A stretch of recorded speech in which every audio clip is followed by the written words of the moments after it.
DKI. Ya. Itu betul-betul sangat memalukan kita sebagai rakyat Indonesia yang mempunyai ideologi Pancasila, Ya. Undang-Undang Dasar 45, Ya. Bhinneka Tunggal Ika, Ya. ya, udah itu NKRI, Ya. ya, kita nih semua kan ya 4 pilar ini kan, Ya. tapi kok bisa terjadi itu? Ini jangan lagi terjadi. Ya. Walaupun sekarang udah mulai juga ada yang mau coba-coba, Ya. ya dari tempat-tempat peribadatan, ya. Contohnya lah sekarang lagi rame-rame nih, Ya. kan orang seolah-olah wah ini PD Perjuangan pecah kongsi. Enggak, kami tidak ada Solid. pecah kongsi, Masih kami solid. solid. Solid ya. Solid di bawah kendali Ibu Megawati Soekarno Putri, Oke. ketua umum kami, tegak lurus. Oke.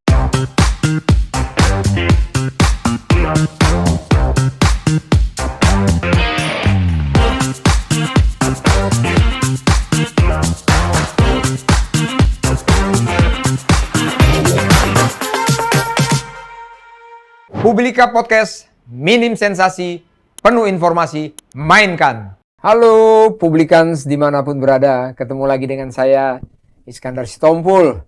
Kita baik-baik semuanya. Hari ini saya mengundang abang saya lagi, Ruhut Sitompul.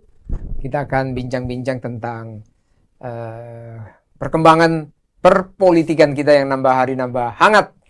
Kebetulan abang saya juga dulu pernah di beberapa partai, Golkar, Demokrat, dan sekarang di PDIP. Kita mencoba aja bagaimana perkembangan ke depan. Baik abangku, apa kabar? Kita ketemu lagi. Baik, Komandan. Soalnya ini mau bincang-bincang dengan abang nih tentang perpolitikan kita. Kan negara kita ini semuanya politik itu di atas segala-galanya. Bahkan semua itu tergantung dari politik. Kadang-kadang pejabat juga tergantung daripada politik bagaimana memainkannya. Nah, akhir-akhir ini sudah ada yang akan menjadi bakal calon ya. Bakal calon karena baru tanggal Oktober kalau nggak salah 2023 nanti akan ditetapkan atau deadline-nya di situ. Bagaimana pendapat abang tentang beberapa partai ini khususnya dikaitkan dengan presidensial threshold yang 20% itu karena harus mencalonkan bakal calonnya itu harus ada 20. Tentunya mereka-mereka yang lagi berputar-putar ini harus bergabung kecuali PDIP yang bisa sendiri. Nasdem yang sudah mengumumkan juga itu masih kurang, masih harus ada satu partai lagi yang bergabung. Gimana pendapat abang menurut abang tentang perkembangan di partai-partai kita, tentunya di Nasdem kita dan lain sebagainya? Gimana bang? Iya, memang kalau kita bicara politik ya. di tahun politik di negara Indonesia tercinta ini, Iya.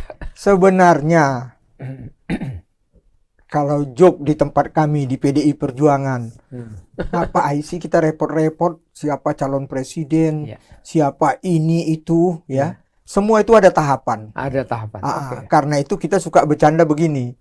Belanda masih jauh. Belanda masih jauh. Okay.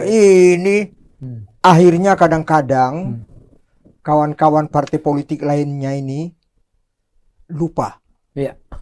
Di dalam politik etika harus dijunjung tinggi. Etika politik. Oke. Kalau kita tidak beretika, benar apa yang dikatakan filosof Machiavelli. Politik itu kan menghalalkan semua cara. Sedangkan itu kita mau jauhkan. Oke. Tidak, politik itu tidak menghalalkan semua cara.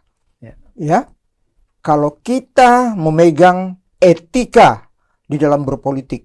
Ya. Sekarang itu yang saya katakan. Ya, kalau saya pinjam kata-kata seorang negarawan, Presiden Republik Indonesia keempat, Gus Dur, oke. Yep. Gitu saja kok repot. Kok repot ya? Kenapa saya katakan demikian, Pak Iskandar? Ya. Bayangkanlah, tahapan-tahapan sekarang kan memang sudah berjalan. Okay. Dan itu saya salut. Baik, semua partai-partai politik yang sudah sah menurut KPU dan Bawaslu, mereka sudah mulai menjaring calon-calon DPR pusat, DPRD provinsi, dan DPRD tingkat 2. Tingkat 2 ya. Dalam hal ini tingkat 2 kabupaten dan kota. Ini lagi. Ya, semua udah mulai, semua partai. Ya, saya di PDI Perjuangan juga Ya. kami sudah mulai. Ya, penjaringan sekarang lagi taraf psikotes. Psikotes. Psikotes. Nah, partai lain ya begitu-begitu juga lah. Ya. Ya. Tapi kenapa saya katakan ini ada apa sih? Kok udah mulai kayaknya saya jadi ingat lawakan dari pelawak Sri Mulat. Sri Mulat. Ya. Yang kita kenal yaitu sudah almarhum Gepeng. Oke. Kalau saya lihat ini sekarang udah mulai berebut mau mencalonkan seseorang. Biar katanya, kalau anak Medan bilang, biar dibilang, apa itu yang biar dibilang? Kan kami pertama yang mendukung. Janganlah. Tetap etika. Presiden yang kita hormati Bapak Joko Widodo, kader kami PDI Perjuangan, masa jabatan beliau masih sampai Oktober nanti 2024. Ya, masih lama. Masih 2 tahun lagi. Sekarang kita masih harus kerja. Ya, sebenarnya itu dimanapun posisi kita, kita bekerjalah. Ini saya lihat sudah mulai, ya, karena bahkan ini udah kebangetan, nggak boleh itu. Itu benar-benar melanggar etika.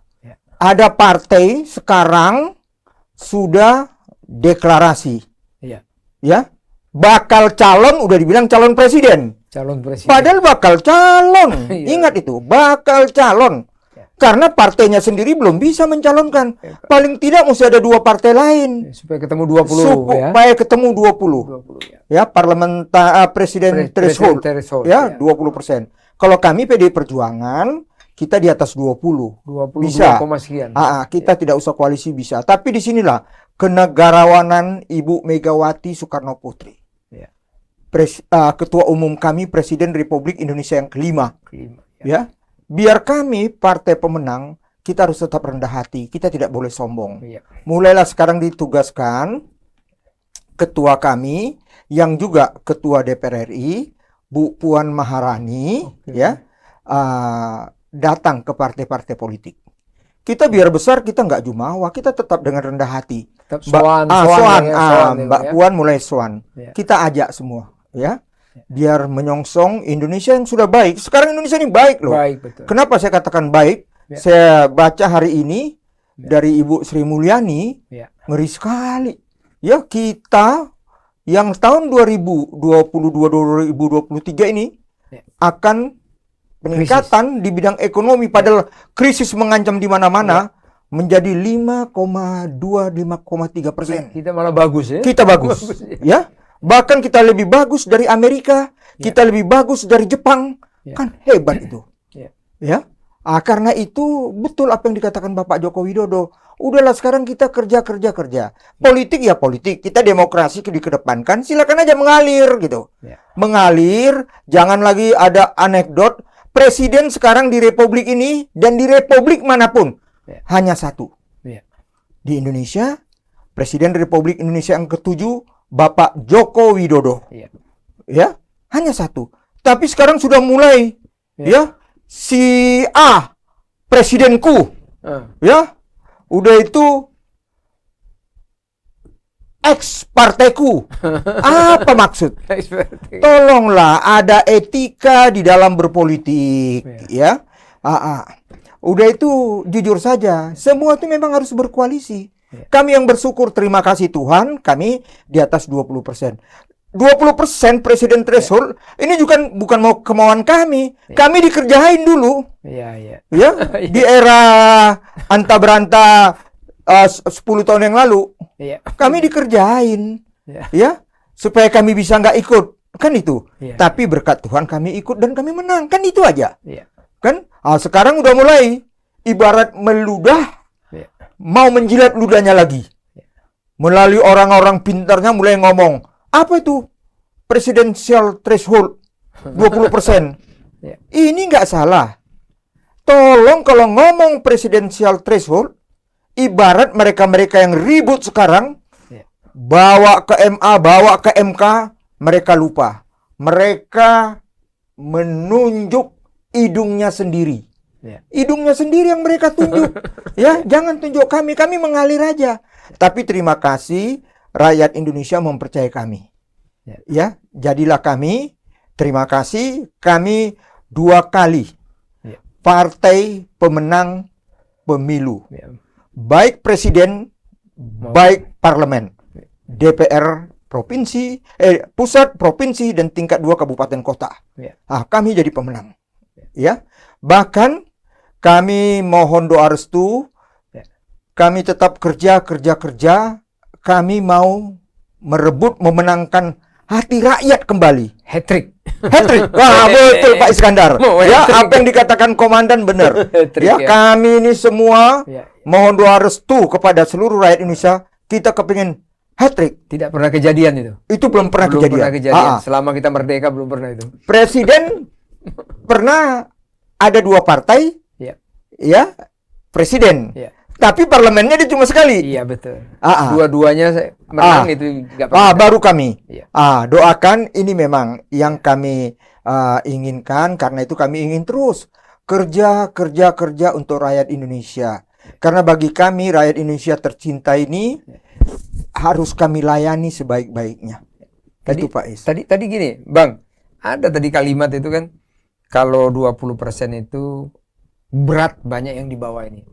Kira-kira mereka tuh ribut semua alasan apa sih? Apa mungkin mereka mau mencalonkan presiden mereka juga? Nah, kalau nanti presidennya dicalonkan banyak, kan nggak seru juga ada 10 calon presiden. Kenapa itu kok? Pak Is ini benar sekali. Waktu itu saya di partai yang kepingin 20% itu. Saya kan Menko Polhukam partai itu. Ya, saya koordinator juru bicara. Saya bela. Seperti yang dikatakan Pak Is. Kenapa nggak dukung 20%? Wah, itu saya ngomong. Mau 0%. Ya, saya masih ingat waktu itu partai yang bisa ikut itu sekitar 34 apa 43 yang bisa ikut. 0% Pak Iskandar, komandan. Ya, semua bisa mencalonkan presiden. Kebayang itu. Kertasnya sebesar lapangan sepak bola. Bayangin 40 lebih calon presiden. Gambarnya ketua umum ini mau. Pasti mau, apalagi nanti belum lagi. Ya. Ini ada lagi independen. Ya, moral force katanya kan. Kekuatan rakyat. Entah dari mana itu dikarang-karang. Namanya orang-orang yang ya saya lihat udah gimana lah, kita tersenyum aja ya. Ini gimana kertas suaranya? Bukanya. Waduh, akhirnya bertahan sampai sekarang mengenai parliamentary presiden threshold itu 20%. Karena bertahan. Itu juga bahaya begitu. Di dalam, kebetulan saya kan basicnya tentara kan. Itu begitu calon presiden nanti Oktober 2023, mereka sudah calon. Itu pengawalan mereka itu harus seperti ada pengawalan khusus tuh mereka. Oh iya, iya. Kebayang tuh kalau 43 calon presiden, pas pampres kurang itu ngawal. Kurang. Jadi betul Pak Is. Pilkada, bupati, wali kota, sama dengan gubernur. Ya. Otomatis yang sudah sah menurut KPU dan Bawaslu, Bawasda kalau di daerah, itu pengawalannya, keamanannya semuanya, protapnya itu memang harus dilaksanakan dengan baik. Begitu juga kalau presiden. Nah, 43 kan. Bayangkan kalau sekarang kita lihat lah, ini mungkin ada lebih kurang 3 lah.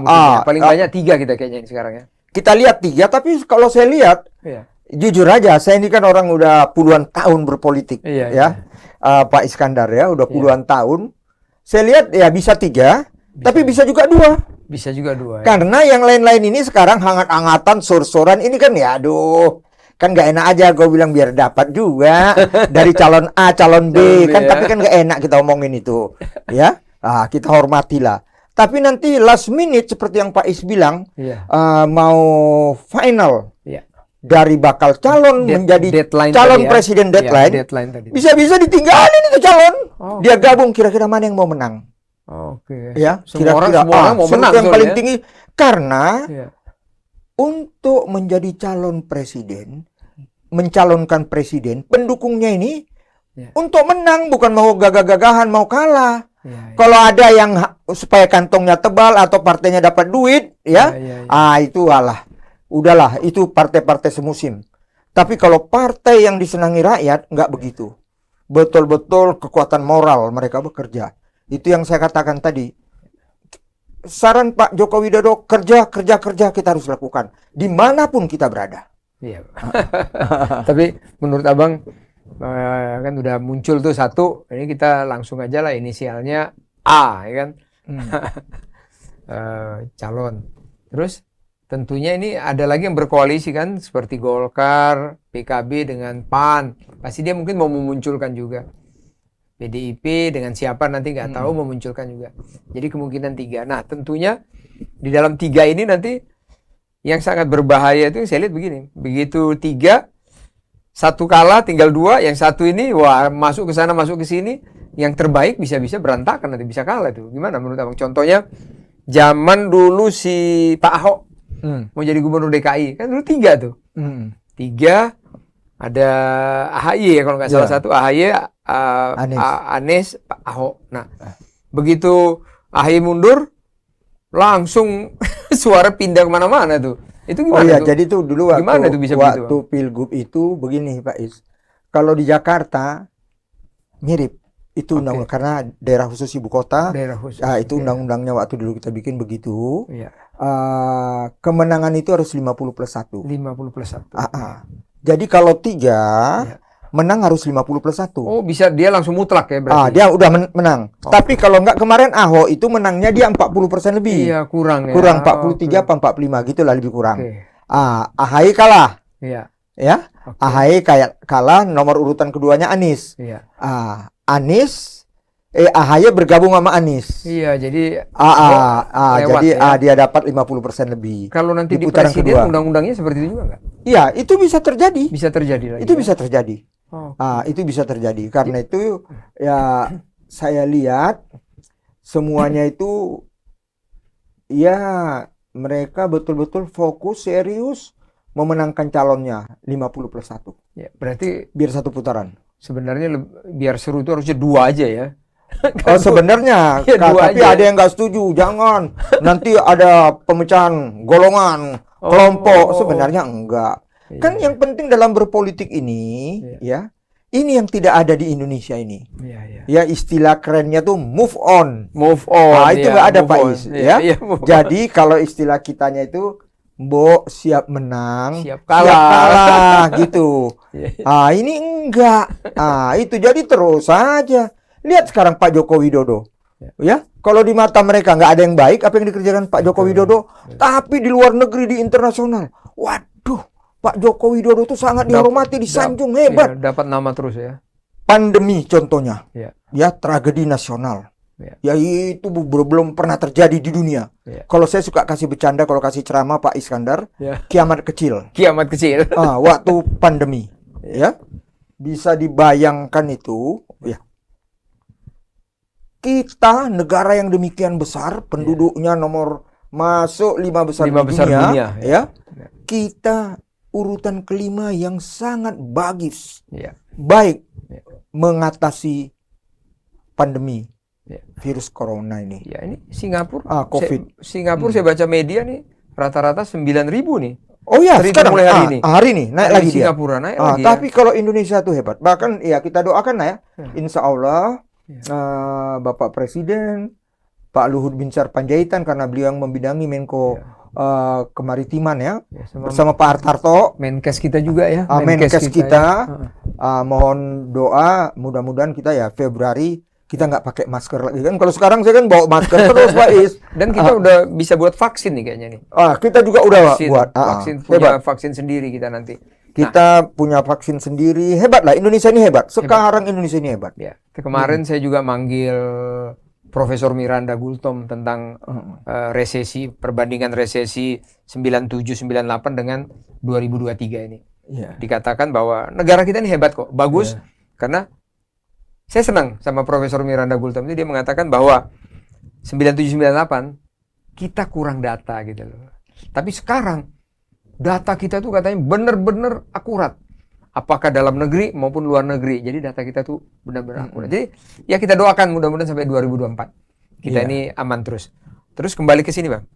Tadi kan partai ini mungkin 3 atau 2 nanti mencalonkan diri. Dari 3 atau 2 ini kita kan udah tahu nih. Ya, Nasdem dengan muncul lah udah nanti apakah tanda petik mungkin dengan Demokrat, mungkin dengan PKS. Yang udah kelihatan itu Golkar, PKB dengan PAN, PDIP belum kelihatan. Nah, kira-kira ini kan 3 yang jago nanti nih. Mesin mana yang paling hebat nih menurut Abang? Mesin partainya yang bisa bekerja memetik suara begitu banyak nanti siapa kira-kira? Menurut Abang? Semua partai itu baik. Baik semuanya ya. Mesin partai mereka bisa bekerja. Bukan karena saya PDI Perjuangan, ya. Memang didikan, ya, kasih sayang Ibu Mega kepada kami, kader-kadernya itu, militansi kami tinggi, ya, dan kan sudah dibuktikan, ya. Walaupun saya baru 7 tahun, jadi saya kan 2 kali nih udah menang. Yang pertama saya belum di PDI Perjuangan, tapi kemenangan kemarin saya sudah di PDI Perjuangan. Tapi waktu itu, walaupun Ibu Mega menawarkan saya sebagai calon DPR pada waktu itu, saya minta saya mau istirahat dulu ke Pak Hasto. Salam hormat ke Ibu Megawati Soekarno Putri. Ya, jadi memang contohnya lah sekarang lagi rame-rame nih, kan orang seolah-olah wah ini PDI Perjuangan pecah kongsi. Enggak, kami tidak ada pecah kongsi. Kami solid di bawah kendali Ibu Megawati Soekarno Putri, Ketua Umum kami, tegak lurus. Jadi kan rame, Pak Is kan mengundang saya kaitan kira-kira siapa calon presiden. Kita semua menunggu aja. Kita menunggu perintah dari Ibu Mega. Dan jujur, saya ingin sampaikan, kenapa hak prerogatif ini ke Ibu Mega? Ini bukan karena maunya Ibu Mega, karena maunya kami kader di seluruh Indonesia melalui rapat, ya, baik itu Rakernas, Rapim, ya, semua meminta keputusan di tangan Ibu Mega, kami tegak lurus. Jadi itu yang saya katakan, ya. Ojo kesusu lah, tenang, sabar, semua sabar. 1 tahun lagi ya. Iya, Belanda masih jauh. Yang penting kita kerja dong. Kerja apalagi nih krisis ekonomi dunia. Jangan nanti sampai kita gimana. Walaupun seperti saya katakan tadi Pak Iskandar, ekonomi kita semuanya bagus, kita harus tetap waspada. Waspada tetap. Harus waspada lah. Ya, itu di podcast yang lalu itu dengan Profesor Miranda itu kita juga menyampaikan, kita kan mengedukasi bahwa nanti ya mungkin juga nanti partai-partai bisa menyampaikan kepada konstituennya atau kepada anggotanya semua bahwa kita itu memang aman, tetapi berapa tahun kita belum tahu. 2023 kita aman.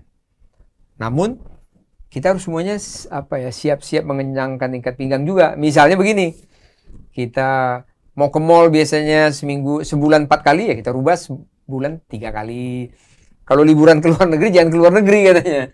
Liburanlah kita ke Bali, ke Jogja yang dekat-dekat kita saja. Nah, ini mungkin partai ini kan kalau di tentara itu kalau komandan atau panglima ngomong buat peraturan namanya itu PHST, perintah harian sifat tetap, semua akan menjalankan. Nah, mungkin partai-partai demi untuk negara kita ini bisa juga menyampaikan supaya kader-kadernya dimanapun berada itu ya prihatinlah dengan resesi ini. Walaupun kita tidak, dunia lain sudah mulai berdampak. Mungkin ini masukan-masukan dari edukasi dari podcast kita ini Bang. Gitu Bang menurut saya Bang. Saya rasa apa yang dikatakan Pak Iskandar di Republikan Podcast ini itu baik sekali. Tinggal memang mungkin tidak semua partai. Karena kan kita lihat ya ini memang kita sedih ya. Masih ada beberapa partai sekarang ada dualisme. Jadi itu memang susah ya supaya kadernya melaksanakan. Tapi ada partai-partai kita nggak usah khawatir. Ya, pimpinannya karena kewibawaannya apa yang dia amanatkan ke bawah kadernya melaksanakan. Contohnya kayak Gerindra Pak Prabowo. Ya, Nasdem Pak Surya Paloh, ya, udah itu Golkar, Pak Hartarto, ya, ya partai-partai lainnya. Kalau yang lain mungkin masih gimana? Kalau PDI Perjuangan seperti yang saya katakan, kalau kami jujur saja, Kami betul-betul melihat Ibu Mega ya sebagai seorang negarawan, ya politisi yang menjadi negarawan, ya beliau apa sih kaitan dengan Indonesia ini? Pahit manisnya penderitaan yang beliau alami. Nah, jadi kami lihat ya, beliau dengan rendah hati mengambil ini semua pengalaman, itulah yang diajarkan kepada kami kader-kadernya.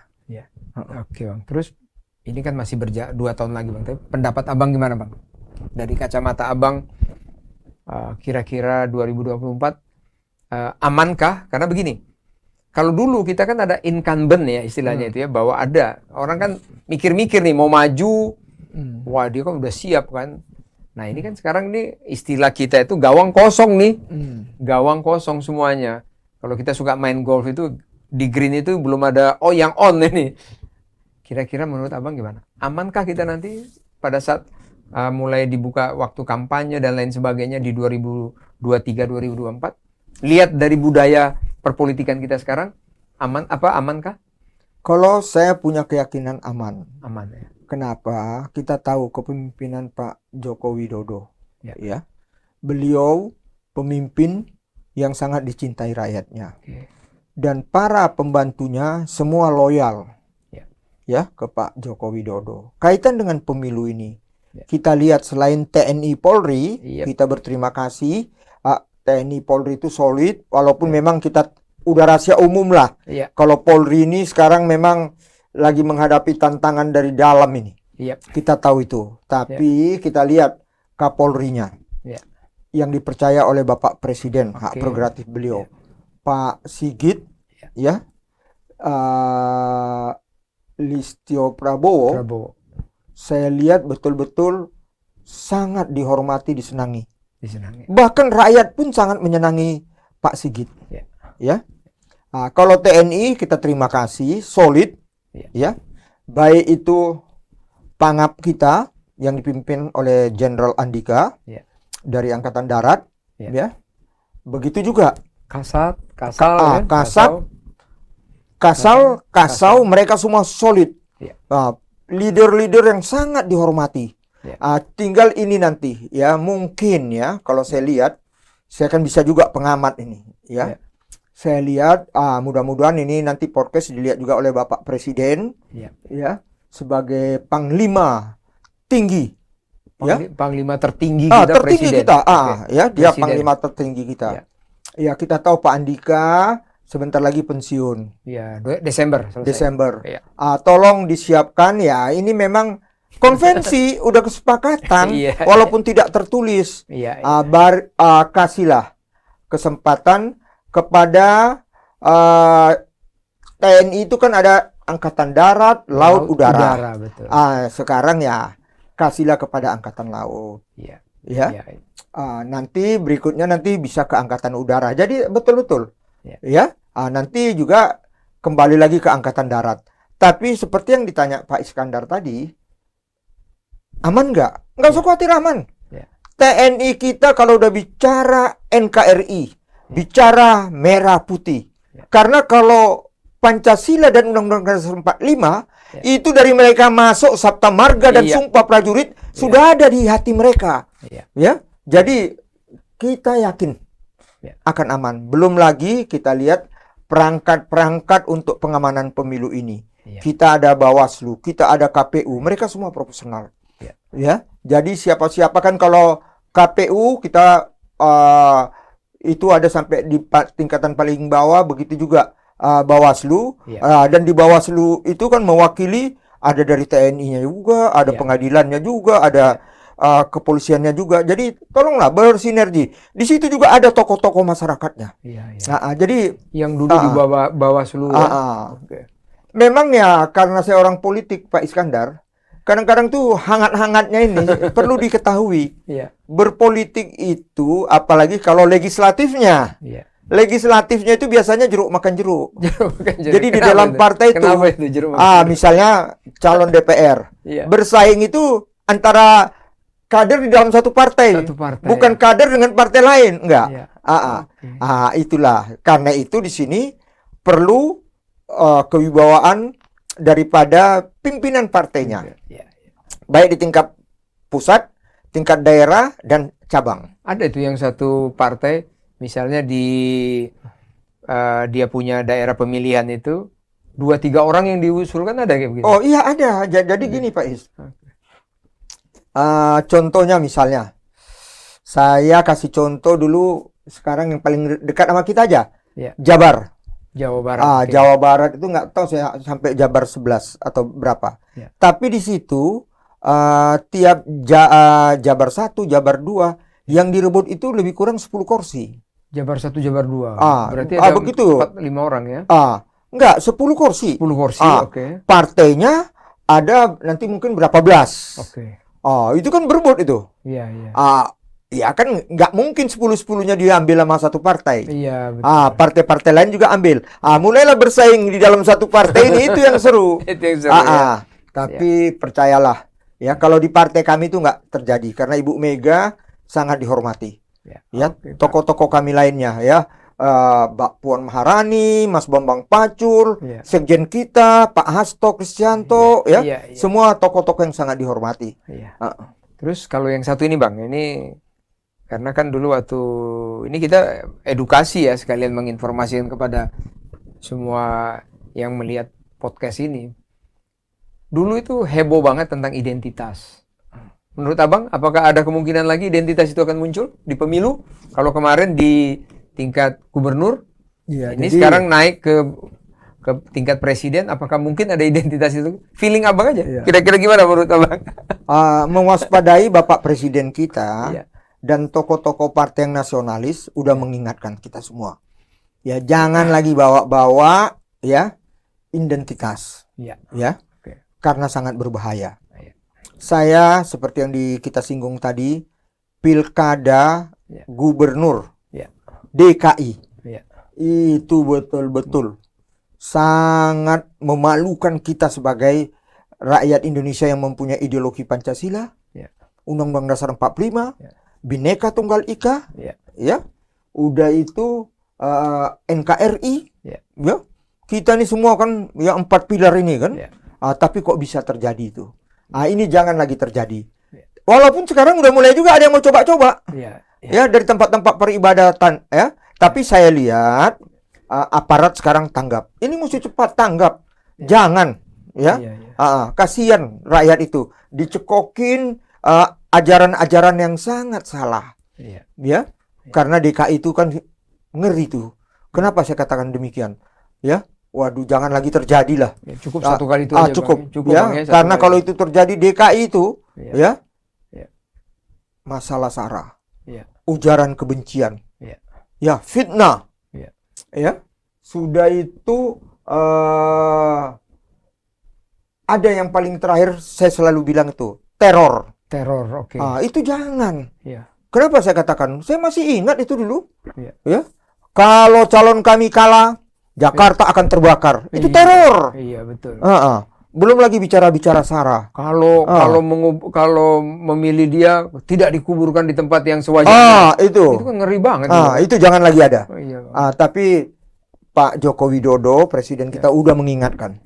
Nah, kalau di kami di nasionalis ya, PD Perjuangan itu tidak ada. Kami sangat tegas menolak itu. Ya, mungkin perlu juga kali Bang ya deklarasi partai-partai ini Bang ya. Kami menjunjung tinggi perbedaan itu adalah sesuatu keunggulan Indonesia. Iya. Untuk itu kita semuanya membenci atau memusuhi bila mana ada yang mengangkat identitas-identitas. Mungkin perlu Bang. Ya Bang ya. Iya, itu perlu diulang-ulangi. Iya, Pak perlu Is. diulang Bang ya. Jangan waktu pemilunya nanti ada. Iya. Waktu pemilunya, waktu kampanye, sebelum kampanye ada itu. Tapi jangan segitu aja. Kesepakatan ya tanda tangan apa iya, itu? iya, ada. Tapi oke. itu mesti diulang-ulang terus. Iya, iya, Karena oke. itu kita berterima kasih lah kepada Bapak Joko Widodo, ya. Beliau mengingatkan. Oke, bagus. Jadi ya melalui podcast ini, jadi gini Bang. Aku sebenarnya buat podcast ini kan ngabisin waktu juga sebenarnya, tapi merasa terpanggil aja. Iya. Terpanggil bahwa NKRI ini sudah memang aku dilahirkan jadi tentara, mengamankan NKRI. Setelah aku pensiun ya apa? Aku pernah jadi juru bicara Angkatan Laut, aku pernah jadi juru bicara Mabes TNI. Ya udah sekarang jadi juru bicara independen aja untuk negara kita ini. Bagaimana ketahanan nasional kita, ketahanan politik kan apa? Iya. keunggulan kita ini memang berbeda-beda itu Bang, karena Iya. disitulah letak kehebatan kita itu. Jadi Iya. jangan kita dibuat pengkotakan Iya. Bang gitu Bang. Nah jadi kalau menurut Abang lagi nih Bang, sebelum mungkin kita tutup podcast kita ini, presiden yang seperti apa sih kira-kira yang ada di benak Abang itu, kira-kira yang nggak usah sebut namanya, kira-kira mempunyai apa sih presiden itu kira-kira untuk ke 2024-2029 itu Bang? Karena kita ini udah bagus banget ini Bang. Gimana menurut Abang? Iya, saya ingin menyampaikan begini. Semua presiden di eranya baik. Di eranya baik, oke. Baik, nggak ada yang nggak. Bagus semua. Oke. Bung Karno, Oke. Pak Harto, Oke. Ya. Pak Habibie, Oke. Gus Dur, Oke. Ibu Megawati, Oke. ya, Pak SBY, Ya. sekarang Pak Joko Widodo. Semua itu baik. Semua baik. Oke. Saya katakan baik, tapi jujur saja, Ya. ya. Memang untuk kita dapat yang seperti Pak Joko Widodo ini nggak mudah. Oke. Pak Joko Widodo ini Ya. baru saya kebetulan jujur aja, Ya. saya berterima kasih kepada Tuhan. Ya. Siapapun yang jadi presiden saya dekat, Oke. saya dekat, ya. Bahkan saya jadi lawyernya, Iya. ya. Saya diberi kepercayaan, ya. Ya. Banyak tugas-tugas saya, Ya. ya. Tapi kita perlu Ya. siapapun nanti presiden sangat Ya. bersahaja, Ya. seperti Pak Joko Widodo. Oke. Tapi dia tegas. Iya. Dia apa? Disitulah saya mohon siapapun mau jadi calon presiden kita nanti, Iya. ya Mbok, ya teladanilah gimana Pak Joko Widodo itu. Iya. Bersahaja, Bersahaja, hati, rendah hati, Ya. ya, seadanya, ya. Iya. Saya rasa harus yang begitu. Harus. Itu ya saya mohon kepada siapapun kita. Ya. Tapi kembali seperti saya katakan kepada Pak Iskandar, Iya. ini demokrasi, ini reformasi, Ya. ya. Demokrasi sudah dikedepankan, tapi tolonglah tetap yang namanya demokrasi itu ada aturannya. Kita negara Iya, hukum. Betul. Ya, Pak betul. Joko Widodo mengatakan jadikan Ya. hukum itu panglima. Ya. Jadi ada aturannya. Jangan sesuka-suka. Ya. Ya, jangan kalau saya di Twitter saya suka bilang jangan asal ngebacot. Itu nggak baik. Ya, Iya. tolong dipertanggungjawabkan. Kita pemain Twitter, kita pemain Instagram atau media sosial lainnya, Ya. tolong bertanggung jawab. Karena jujur aja orang kalau lihat Instagram saya, kalau ada yang aneh-aneh saya ratakan, nggak ada urusan sama saya. Karena nggak baik gitu. Iya. Kita berilah edukasi kepada rakyat itu. Itu. Dan saya ingin ulangi lagi. Bicara demokrasi, cepat move on, siap menang, tapi juga siap kalah. Siap kalah Bang ya. Oke Bang. Dan Jadi ditambah sedikit apa? lagi, Silakan, Bang. Kita apapun kan- yang kita hadapi, hati boleh panas, kepala tetap dingin. ya. Itu Pak Iskandar. Jadi kita yakin, kita percaya partai kita ini udah bagus semua Bang ya. Udah. Jadi berarti negara kita ini nambah lama nambah baik. Karena apa? Itu selalu didengung-dengungkan sama presiden kita Pak Jokowi itu 2045 kita itu adalah tahun emas. Generasi kita ini semua akan hebat. Ini kan sekarang 2022 berarti 23 tahun lagi Bang. Itu kalau zaman Soeharto dulu itu apa? 25 tahun ya, tinggal landas. GBHN. GBHN, Garis Besar Haluan Negara. Nah, mudah-mudahan itu akan tercapai semua. Bila mana kita ini jangan ada yang buat gaduh ya Bang ya. Iya. Partai juga kalau bisa jangan buat gaduh Bang ya. Jangan. Jangan buat Itu, gaduh partai-partai kita nih biar uh, partai kita ini adalah memang negara kita ini ya mencari pemimpin melalui partai. So, itu udah undang-undangnya, kita nggak bisa apa-apa lagi. Jadi menurut Abang, ini terakhir Bang, 2045 kita bisa apa yang disampaikan Pak Jokowi dengan menteri-menterinya bahwa kita menjadi tahun emas, negara kita akan menjadi, kalau saya tidak salah baca itu akan menjadi 5 besar di dunia ini. Gimana menurut Abang itu? Mungkinkah? Apa yang dikatakan oleh Bapak Joko Widodo, saya punya keyakinan selama kita ya semua solid ya, dan saya selalu mengingatkan ya, lihatlah ke depan ya. Boleh melihat ke belakang. Saya kasih contoh bawa mobil ya. Bawa mobil kan ada kaca spion. Tapi kita harus lihat ke depan. Karena kalau kita lihat kaca spion, kita melihat ke belakang, ya lama-lama tabrakan. Betul. Karena itu pesan saya, tak ada gading yang tak retak. Karena itu ada persoalan besar, kita kecilkan. Setelah kecil, kita hilangkan, Ya. jadi nggak ada lagi. Dan saya mohon, partai apapun itu, tolong saya mohon, jangan ada yang pecah kongsi, jangan ada ketua umumnya 2, ya, atau keluar mendirikan partai lain lagi. Aduh, pohara iya mah kata orang Sunda. Aku kebetulan besar di Bandung. Saya rasa itu, mari kita, walaupun pemilu 2024 saya katakan Belanda masih jauh, kita masih bisa kerja terus. Saya mohon, ya, tetap patuh kepada hukum. Kita negara hukum. Terima kasih. Demikian Bang, terima kasih Bang, kita udah ngobrol-ngobrol. Kita tutup ya Bang ya. Ya. Nanti kita ngobrol lagi di episode dengan topik-topik yang lain. Tapi Ya. ini politik sangat menarik. Makanya saya udah angkat 2 kali. Nanti saya akan angkat lagi dengan siapa lagi dengan tentang politik ini Bang ya. Ya. Terima kasih Bang ya. Saya tutup Terima kasih. acara kita ini. Demikian Publikans dimanapun berada. Saya sudah bincang-bincang dengan abang saya Ruhut Sitompul. Kebetulan dia senang berpolitik. Aku tanya-tanya juga politik. Jadi pesannya, partai-partai mari kita kompak semuanya.